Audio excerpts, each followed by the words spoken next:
Hi everyone, my name is PK here, and here I have Nathan Ward with me. He's a client of the Property Investment Accelerator, and he's just bought a fantastic property in Perth. In this interview, over the next 10 minutes, we'll go through why he bought this property, what is so great about this property, and how you can or should get this or these types of properties as well. So if you're new or you want to expand your property portfolio, even in this environment of interest rates rising, you can see through that. You kind of can see the forest from the trees. You don't want to put your wealth creation on hold, then stick around, hit the subscribe button. You'll get a ton of value from this. But without further ado, Nathan, thank you for making time, like I was saying before. And once again, congratulations on like a pretty fantastic yield, I must say, for this type of suburb. Thanks, PK. Appreciate it. Thanks for having me. And yeah, I'm just grateful to talk to you. No worries, no worries. So I'll just go through the property real quick. So Nathan bought this property in the north side of Perth. It's this, the median value for this suburb is about 550, 552 to be precise. He paid $450,000 for this property, and the rent that he just told me he's getting is 530. So that's a huge rent for a type of suburb where the median value is more than 500, 6% yield. And yeah, it's really rare to get these kinds of yields. I remember back in, a year ago in the Gold Coast and parts of the Gold Coast, like Pacific Pines, we were getting 6.5% yields on $600,000 properties. And like for a long time, it just wasn't possible. It's possible again in these parts of Perth, and you've kind of, threaded the eye of the needle, so to speak. So yeah, once again, congratulations, Nathan. And what do you think about your property purchase? Was it kind of at par, or did it exceed your expectations? And you did it yourself, so feel free to pat yourself on your back. Thanks, PK. Yeah, I'm pretty stoked with it, to be honest. Like the fact that I was able to do it myself, for a long time, I wasn't confident enough to do that. And after doing your course, it definitely gave me the confidence, and I was able to go out. And as soon as I seen it, it really caught my eye, and it ticked a lot of boxes. So I went for it, and it's worked out well so far. And yeah, no, it's probably exceeded my expectations. So hoping it just continues to do well. Nice one, nice one. So if we just sort of back up for a second, um, like what's been your property journey? Like you've bought this property now. Before doing my course, did you have any properties, or like what's got you into all this anyway? Yeah, so before your course, I had one property that I purchased about 3 or 4 years ago. I did that through a buyer's agent. At that time, I got really into property investing and decided I wanted to build a portfolio.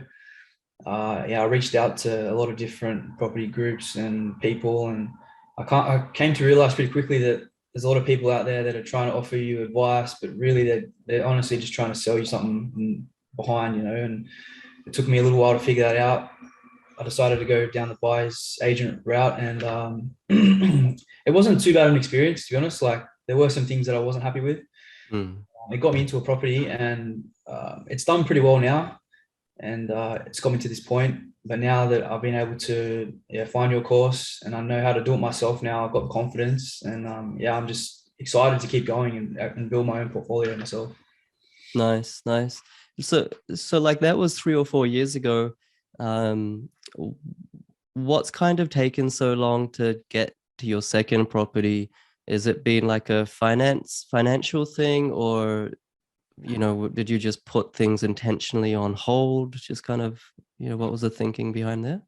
Yeah, so it wasn't really finance. I probably had the finance to go again if I really wanted to. Hmm. It was more the whole experience with the buyer's agent. Like, yeah, it was a few things I wasn't happy with, and I was like, for my next one, I want to do it myself.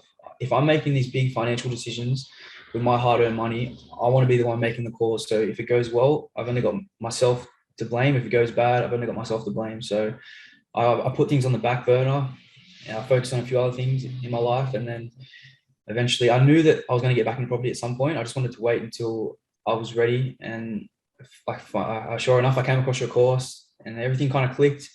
And I was like, all right, the time's now. I'm just going to go for it. And yeah, it's worked pretty well. So I'm happy that I did wait, and it's worked out how it has. Nice, nice. And you were saying to me before we started hitting record that you really took your time with the course, and things that you didn't really understand, you went through and watched again. You sort of really immersed yourself in it. Um, was there any sort of part of the course, and please be truthful, that was like really difficult, or you sort of thought, look, I know I'm motivated to buy a property and grow a portfolio, but this is like really hard. I'm really struggling. Not sure if I can do this. Was there any parts of the property buying process or any parts of the course that really did you in, and you kind of doubted that you could actually take action?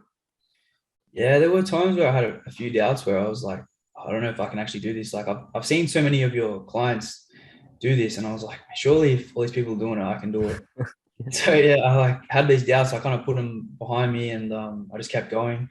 There were just a few parts of the process which I wasn't sure of. So those were the things that I really watched a few times because I just wanted to really nail it and make sure that I was prepared when I went for it. So yeah, that's pretty much. Well, please tell me, and this might benefit everyone as well, even if they're not doing the course, which parts of the course or which parts of the property buying process did you find most difficult? To me, the most difficult, what I wasn't sure about was probably dealing with agents and negotiation and parts of the contract, all those kind of things. I wasn't too sure about, and I didn't really know them before. Hmm. And those were probably the parts of the course that I watched the most. And I just took a lot of notes. I did sit in on a few of your Zoom calls, and a few of your previous clients had given tips about how to buy like in hot markets and stuff like that. And Hmm. I really focused on that because I knew where I was buying is a hot market, and I knew that I'm going to have a lot of competition. So I want to figure out what are the things that are going to help me. And so that's what I did. Yeah, I just really focused in on those things, and I feel like it paid dividends. Yeah. Right.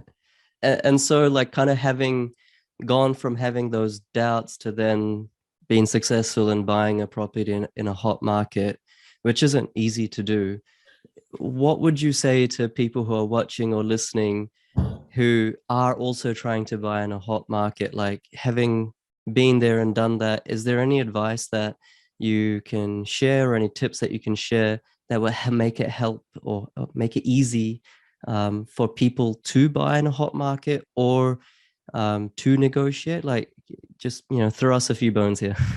Yeah, sure. Yeah, I feel in a hot market, what helped me and what I learned from your clients was be prepared, be ready, know your numbers. As soon as you find something, act quick, like be on the ball. I seen my property on a weekend, I think. I did wait until the Monday, but I called the agent first thing Monday morning, told her I was interested. I had it inspected the next day, and then I had an offer in the day after that. And it had an open home that weekend coming up, and I was able to secure it before the open home because I knew if I went to open home, there's a good chance someone's going to, put a better offer in than me. So yeah, that's probably my biggest tip is just be prepared, act quick, and know what you're looking for. And yeah, I think that helped me a lot. Right. So you contacted the agent on the Monday, and then on the same day, is it Monday or Tuesday that you had a property manager inspect it for you? Originally I wanted them to inspect on the Tuesday, but Yeah. they weren't able to do that. Like they already had meetings and stuff, so I got them in on the Wednesday Right. during the day, and yeah, I got shown through the whole property. It looked sweet, and then I got my offer in the very next day, the next morning, and was able to secure it. I think that day or the next day. So yeah. Right, right. And I think that's such a good lesson to share and for everyone to kind of latch on to, these property managers. Yeah, it's like a hot market. Everyone's busy, including property managers. Every man and their dog is busy right now in the real estate market. But there are still really good property managers who will do this for you. And, you're sitting here or there in Sydney, you bought in Perth, and that person, that property manager, you gave them 2 or 3 days, they did the inspection. Did they kind of do a live walkthrough, or did they do it in their own time? And did they give you a report, or did they simply have a phone call with you to tell you that, everything looks fine, the pictures are real, tenants will like this place? Like, what was that experience dealing with the property manager? Yeah, they were good. They were very thorough. I sent them a whole list of questions like that I got like through the course, and they answered every single one. I had a long phone call with them, and they just kind of answered any questions that I did have. Uh, the actual selling agent, she actually put me on FaceTime, and she showed me through the property as well. Okay.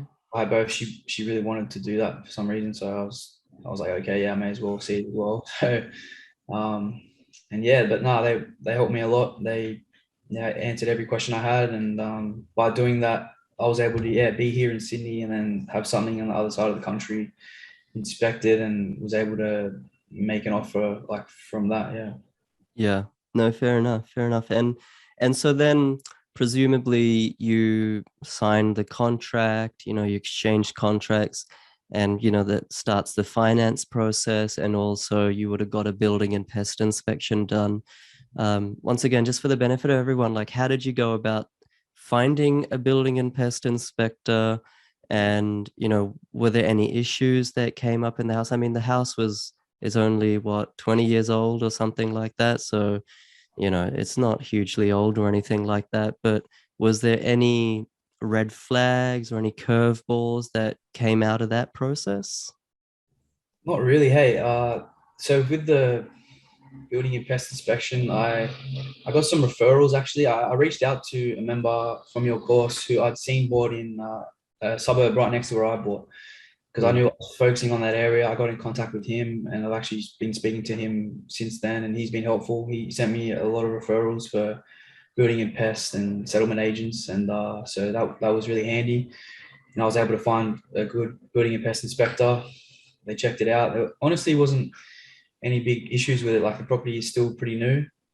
And yeah, there's no sign of any like termite damage or anything like that. So once those inspections were done, I was pretty confident that this house was, good to put an offer in and hopefully get. Yeah. Gotcha. Gotcha. I'm sure this is like very basic stuff for you now, but this is probably like really insightful for people who are watching, because yeah, you don't get to hear these stories unless you've gone through them yourselves. And so you got the building and pest inspection done. Everything was good. Presumably your finance came through, so you went unconditional on that. What did you do next with your property manager? So you've kind of gone unconditional on the property. Are you at this point, entering into an agreement with your property manager so they can actually formally take the reins, find a tenant, etc., etc.? What was that process like? Yeah. So while I was waiting for finance, I was just making sure anything else I needed to do, I got done, and I ended up signing a contract with the property manager. Um, and the property was vacant at the time, and I knew that I had to find a tenant. And I knew like where I was buying, the vacancy rate is like super tight. So, and everyone that I'd spoken to had told me that you're honestly not going to have many dramas finding a tenant because it's a bit of a rental crisis there. So, Yeah. yeah, and I've actually been able to secure a tenant before settlement and before I haven't even advertised the property. So that's worked out really well. And in that time between conditional going unconditional, I just really made sure that anything that I missed and got everything prepared. So you haven't advertised the property for rent. The property manager just knew, or had a list or had some contacts of potential tenants who wanted to move in. Is that what happened? Yeah, pretty much they had a contractor that they work with, they've known for some time, and they said they could vouch for them. So yeah, she said they'll send an application. I viewed their application and it looked pretty good to me, and they're offering like a pretty good rent as well. So yeah, I just went for it. Really limits the amount of vacancy for the property, and Yeah. it's worked out pretty well. Yeah. No, amazing. And that's really what we strive to do, right? Like we want to, I mean, yours is the best case scenario, but even if we do have to advertise, we put that clause into our contract, and we want to secure a tenant even before settlement. And that way you literally have like literally 0 days vacancy. As soon as you take the keys, when you settle the property, that same afternoon or the very next day, the tenant moves in, and that way you get your income coming in, ASAP. That's really what we want, and that's what you've achieved, which is great. And I just want to kind of step back a second. And, interest rates have gone up twice now, Nathan, in the last couple of months or the last few months. You have two properties, one that you bought 4 years ago, now this one in Perth, where, I mean, the yield is fantastic. So even with a little bit higher rates, it's still positive cash flow. It's in a high growth location and all of that sort of stuff. But how do you like, do interest rate rises kind of um, make you second guess your property investment decision, or how do you sort of think about interest rates and how they impact your finances, your ability to grow a portfolio, and your financial future? Yeah, honestly, I'm not too worried, concerned about it right now. Like both properties that I've purchased are pretty high cash flow properties. They Hmm. kind of buy for themselves. I just look at it as like, as long as I have a tenant in there, I'm pretty sweet. I'm going to make sure I always have a decent financial cash buffer. Yeah. As, and yeah, I just think it's important as an investor when these kind of things happen. There's always going to be something that comes up. Is to really step back, zoom out, and think about the whole journey. It's not a big deal, Just make sure that yeah you're prepared for it. But I'm not too concerned, like it's part of the process, and you just got to roll with the punches. And yeah, I'm still excited to continue to build my portfolio. Yeah. No, well said. Well said. I think like sometimes we can make too much of these things and overanalyze it and look at it for 10 different angles and just get completely paralyzed with too much analysis. But I like your perspective. As long as you have a buffer, look, these things come and go, right? If you're going to hold this property for 10, 20 years, there's going to be times where interest rates are high, interest rates are low. There's going to be times where we're in a recession, and when we're in a boom, there's going to be times where there's wars going on and peace. So, I mean, you just have to roll with the punches and have the right buffers. So, exactly, well said. Um, and couple last questions. Second last one is from your experience now. I mean, you are technically, I can't remember the exact stats, but you're like in the top 20, I want to say top 20% of property investors just by virtue of having two investment properties. So, like, there's something to be said about that. Um, what's one biggest piece of advice that you can give to someone who only has one investment property or still has zero investment properties and wants to get to your stage where they have two properties and more and more? From your experience now, having worked through with a buyer's agent and that process, done it yourself in that process, what's kind of like one big piece of advice and about property investing that you can share with the world? Yeah, so I would say probably invest in your education. Like it'll pay off big time, Like yeah, like if you can learn to do it yourself, it's gonna pay off. And yeah, and another thing as well is like networking, meeting other people that are on the same journey, trying to do the same thing you are, like-minded individuals. Those kind of things, I think, are like the main thing that have helped me. So I wasn't afraid to spend some money on learning something and educating myself, because it might be a bit of money at the time, but I feel like it's going to pay off years down the track, like tenfold or even more. So that's probably, yeah, the advice I'll give. Nice one, and big shout out as well. I'm sure he's not going to mind to Matt Broadhurst for connecting with you and helping you even before you did the course as well. So uh, within the community of clients, everyone helps each other. It's good to see that clients are helping non-clients as well, and some of those non-clients are becoming clients, which is good to see. But yeah, it's like no one person has all the answers, including me. So it's really good to have a powerful community around you that you can lean on, in the future as well. But yeah, congratulations once again, Nathan. And yeah, when you emailed me, I think I was in Melbourne last week. I was pretty happy because it's a suburb that not too many people have bought in, and that's not because it's a bad suburb. It's just really hard to buy there, and Mm. you've bought there, and most likely, or not most likely, almost guaranteed, it's just going to go from strength to strength and to strength. So yeah, good job, and keep it up, and I'll look forward to your next one. Thanks, Big A. Appreciate it. When are you buying your next one, by the way? I'm planning to hopefully get another one this year sometime. Got finance ready, so I'm honestly so motivated right now. Just keep going. Just don't want to stop. Yeah.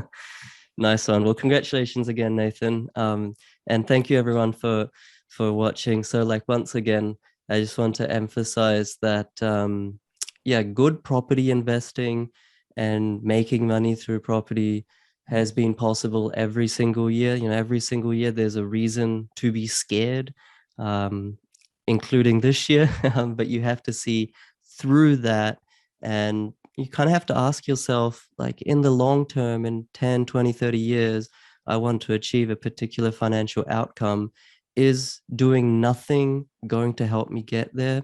And the answer is obviously no. So there's always ways to make money in any market, in any year, in any environment. You just need to figure out how and just go from one step to another step to another step. And before you know it, 10 years, 20 years, 30 years, you've achieved your goal. So that's exactly what Nathan is doing. That's exactly what I'm doing. That's exactly what we're all doing. So keep it up, guys. Hit the subscribe button, turn notification on. There's more than, I think now, 70 client interviews, just like with Nathan, on the playlist and YouTube. So even if you're not doing the course or not planning to, go watch them, because there's really nice people, real people, who are, kicking goals. You will learn a lot from them, just like you did from Nathan. And yeah, just keep on keeping on. My name's PK. Once again, thank you so much, Nathan. Yeah. And catch you later, guys. Bye.